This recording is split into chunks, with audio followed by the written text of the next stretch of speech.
नमस्कार विद्यार्थी मित्रांनो, युरेका लर्निंगमध्ये आपल्या सर्वांचं हार्दिक स्वागत आहे। मागच्या व्हिडिओमध्ये आपण 5वी स्कॉलरशिप तसेच नवोदय याच्यावरचा जो काही मराठीचा सिलेबस असतो तो आपण बघितला। या व्हिडिओमध्ये आपण घटक 1 आकलन यावरचे जो काही उतारा व त्यावर आधारित प्रश्न असतात ते पाहूया। बघा, उतारा व त्यावरील आधारित प्रश्न हे खूप जास्त महत्त्वाचा पार्ट आहे। याच्यावर तुम्हाला हमखास प्रश्न दिसणार।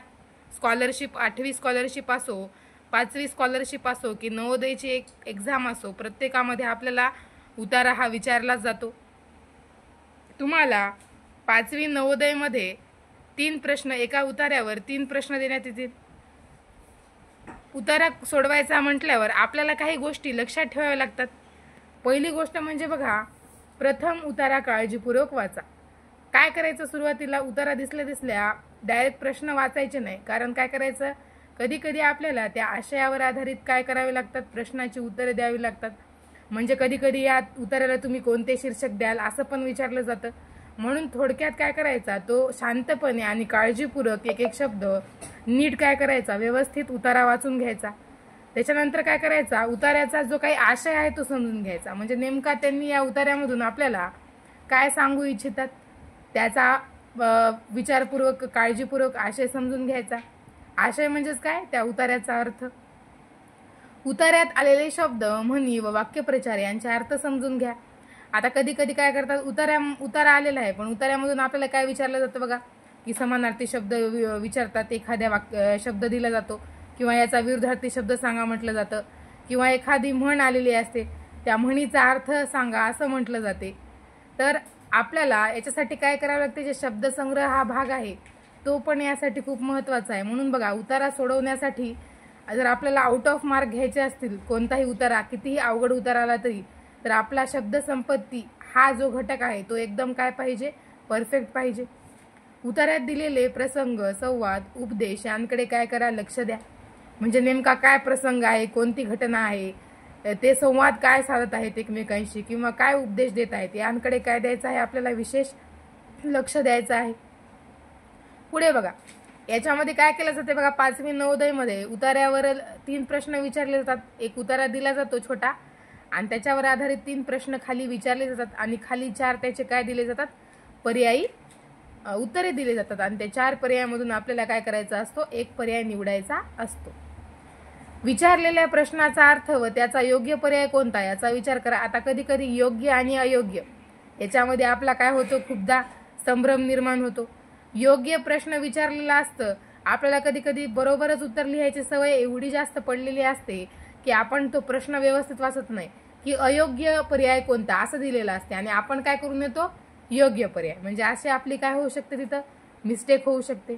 म्हणून व्यवस्थितपणे जो उतारा दिलाय त्या उतार्यामध्ये नेमकं तुम्हाला योग्य पर्याय निवडा हे विचारले की अयोग्य पर्याय निवडा हे विचारले, याचा काय केला पाहिजे, तुम्ही नीट प्रश्न म्हणजे वाचला पाहिजे आणि त्याचं उत्तर काय केलं पाहिजे, व्यवस्थित निवडलं पाहिजे।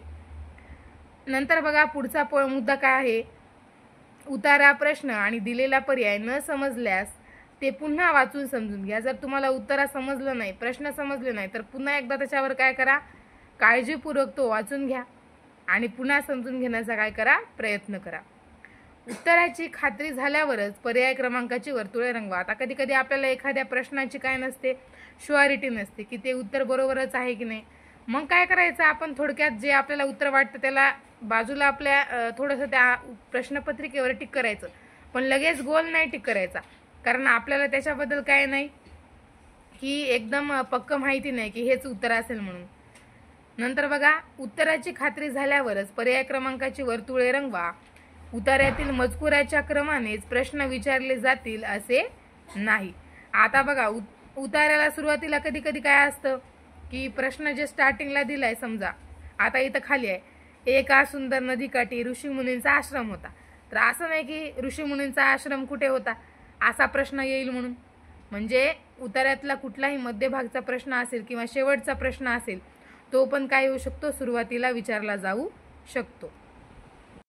सरावासाठी उतारे याच्यामधला उतारा क्रमांक 1 हा बघूया। बघा काय दिलाय उतारा, नीट लक्ष देऊन बघा. निसर्गातील प्रत्येक घटकाला देणे माहीत आहे, घेणे नाही. आता निसर्गातील जी गोष्ट आहे त्याला काय माहीत आहे? देणे माहीत आहे, घेणे नाही.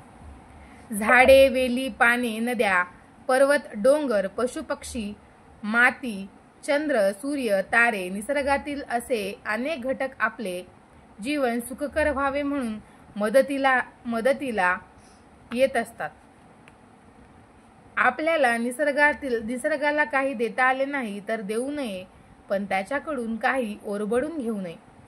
निसर्ग आपला मित्र आहे, आपण त्याचे मित्र का बनू नये. बघा एवढा छोटासा एक उतारा आहे 4 ओळींचा. खाली बघा काय विचारलंय, आपला खरा मित्र कोण. पर्याय काय आहेत? शेजारी, दोस्त, निसर्ग आणि नातेवाईक. तर आपला खरा मित्र कोण आहे? निसर्ग आहे, है की नाही. शेवटीच आलोय बघा, निसर्ग आपला खरा मित्र आहे. इथं आलंय की नाही, निसर्ग आपला काय आहे? खरा मित्र आहे. मग काय येईल याचं उत्तर? पर्याय क्रमांक 3 की निसर्ग आपला काय आहे? खरा मित्र आहे. दुसरा प्रश्न बघा आता, निसर्गातील प्रत्येक घटकाकडे कोणता मोठा गुण आहे. निसर्ग काय करतो बघा, इथं दिलेला आहे. निसर्गाकडे काय कोणता गुण आहे की कोणत्या पण वस्तू काय करत राहणे? देत राहणे. निसर्गाला प्रत्येक घटकाला देणे माहीत आहे. इथं आहे बघा, देणे माहीत आहे. स्टार्टिंगला चालले हे. मग काय आहे? इतरांकडून घेण्याचं आहे का? नाही. आपल्याकडील कोणालाही न देण्याचा आहे का? नाही. आपल्याकडील सर्व इतरांना देण्याचा. काय आहे? पर्याय नंबर 4. निसर्ग काय करतो? आपल्याकडील जे काही वस्तू आहेत ते काय करतो? इतरांना देतो. Option number 4. आता बघा शेवटचा प्रश्न दिलाय, ओरबडून घेणे. इथं वाक्यप्रचार विचारलाय आपल्याला. ओरबडून घेणे या वाक्यप्रचाराचा अर्थ सांगा. काय आहे बघा, पहिला ऑप्शन आहे दुसऱ्यांकडून हिसकावून घेणे, दुसऱ्यांना विनंती करून घेणे, दुसऱ्यांकडून स्वखुशीने घेणे आणि दुसऱ्यांना न विचारता घेणे. आता न विचारता घेणे याला आपण ओरबडून घेऊ शकतो असं म्हणा. हिसकावून घेणे इथं दिला बघा. हिसकावून घेणे म्हणजे काय करणे? ओरबडून घेणे. म्हणजेच काय? ओरबडून घेण्याचा काय होतो वाक्यप्रचाराचा अर्थ? दुसऱ्यांकडून हिसकावून घेणे. नंतर आपण काय बघूया? उतारा क्रमांक 2. आरसा हा आपला जिवलग मित्र आहे. आपले मनही या मित्रासारखे निर्मळ असायला हवे. आरशावर आपले फार प्रेम असते, कारण आरसा आपल्याला आपली छवी दाखवतो. आरशात न पाहणारा माणूस जगात सापडणे कठीण आहे. आरशांचा उपयोग फक्त आपली छवी पाहण्यासाठीच होतो असे नाही. दुकानांमध्ये मोठमोठे आरसे लावलेले असतात. गाड्यांमध्ये त्यांचा उपयोग होतो. सजावटीसाठी आरशांचा मोठा काय होतो? उपयोग केला जातो. पूर्वी काही राजे आपले राजवाडे सजवण्यासाठी आरशांचा काय करायचे? उपयोग करीत असत. आता बघा हा झाला आपला उतारा. आता पहिला प्रश्न याच्यावर आधारित काय विचारलाय? पूर्वीच्या राजांनी आरशांचा उपयोग कशासाठी केला? पर्याय क्रमांक आहे बघा, आपली छवी पाहण्यासाठी, नक्षीकाम करण्यासाठी, आपला राजवाडा सजवण्यासाठी आणि आपल्या मोटार गाड्यांमध्ये बसवण्यासाठी. बघा इथं काय दिले? पूर्वी काही राजे आपले राजवाडे सजवण्यासाठी आरशांचा उपयोग करत. म्हणजे आपला राजवाडा ते काय करायचे? सजवण्यासाठी त्यांचा वापर करायचे. म्हणजे पर्याय क्रमांक काय येईल? 3. आरसा हा आपला खरा मित्र असतो कारण बघा, कारण ऑप्शन दिले 4. तो वेगवेगळ्या आकारांचा असतो. तो आपल्या मनासारखा निर्मळ असतो. त्याचा उपयोग सजावटीसाठी होतो. तो आपली छवी आपल्याला दाखवतो. बघा तो आपल्या मनासारखा निर्मळ असतो असं नाही. काय येऊ शकते? तो आपली छवी आपल्याला दाखवतो. कुठे आहे बघा? इथंच आहे की कारण आरसा आपल्याला आपली काय दाखवतो? छवी दाखवतो. शेवटचा आहे प्रश्न, स्वच्छ या अर्थाचा कोणता शब्द उतार्यात आला आहे? स्वच्छ, छबी, सजावट, निर्मळ, आरसा. निर्मळ आलाय बघा, मित्रासारखा निर्मळ. मित्रासारखा काय? निर्मळ. इथं आले मित्रासारखे निर्मळ असायला हवे. मग इथं काय? ऑप्शन नंबर 3 हे याचं काय येईल? उत्तर येईल. आता आपण उतारा नंबर 4 बघूया. पूर्वी आपल्या भारतावर इंग्रजांचे राज्य होते. इंग्रजांच्या गुलामगिरीतून मुक्त होण्यासाठी भारतीय जनतेने लढा दिला. त्यामुळे 15 ऑगस्ट 1947 रोजी देश स्वतंत्र झाला. 15 ऑगस्ट हा दिवस आपण स्वातंत्र्य दिन म्हणून साजरा करतो. हा आपला राष्ट्रीय सण आहे.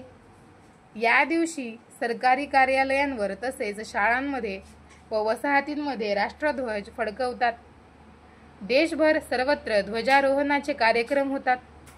राष्ट्रध्वजाला वंदन करून ध्वजगीत व राष्ट्रगीत म्हणतात. राजधानींच्या शहरात लष्कराचे संचलन व कवायती होतात. संध्याकाळी करमणुकीचे कार्यक्रम होतात. रात्री दिव्यांची काय होते, रोषणाई करतात. बघा, आता उतारा झालाय आपला. आता पहिला प्रश्न काय विचारला यावर आधारित, आपल्या देशाचा राष्ट्रीय सण कोणता? राष्ट्रीय सण कोणता आहे आपला? स्वातंत्र्य दिन. कारण दिवाळी, गणेशोत्सव आणि नवरात्र हे सण कसे आहेत? आपले रिलिजियस म्हणजेच काय म्हणतो, धार्मिक सण आहेत. मग काय येईल? स्वातंत्र्य दिन. आणि हा उतारा पण काय आहे? स्वातंत्र्य दिनावर आधारित आहे. कसरत या शब्दाचा कोणता समानार्थी शब्द वरील उतार्यात आला आहे? बघा, कसरत, कवायत, कार्यक्रम, वंदन आणि लष्कर. आता कसरतचा समानार्थी शब्द काय आहे बघा? शहरात लष्करांचे संचलन व कवायती होतात. लष्करांचे. आता कसरत आहे तर त्याचं काय येईल समानार्थी शब्द? काय येईल? लष्कर. पर्याय क्रमांक 4. भारतीय जनतेने 1947 पूर्वी कशासाठी लढा दिला होता? तर इथं दिलंय बघा की इंग्रजांच्या गुलामगिरीतून मुक्त होण्यासाठी काय दिला होता? भारतीयांनी लढा दिला होता. Option number 2. अशा प्रकारे आपण काय केलेत, या व्हिडिओमध्ये 3 उतारे बघितलेले आहेत. या 3 उतार्यावरून तुम्हाला जवळपास एक आयडिया आली असेल की आपण कोणते उतारे आले ते कशा प्रकारे सोडवले पाहिजेत. जर तुम्हाला हा व्हिडिओ नक्कीच आवडला असेल आणि तुम्हाला नंतर अशाच प्रकारचे अजून व्हिडिओ पाहायचे असतील तर माझ्या चॅनलला नक्कीच सबस्क्राईब करा आणि तुमच्या मैत्रिणींना आणि मित्रांना पाठवा. धन्यवाद.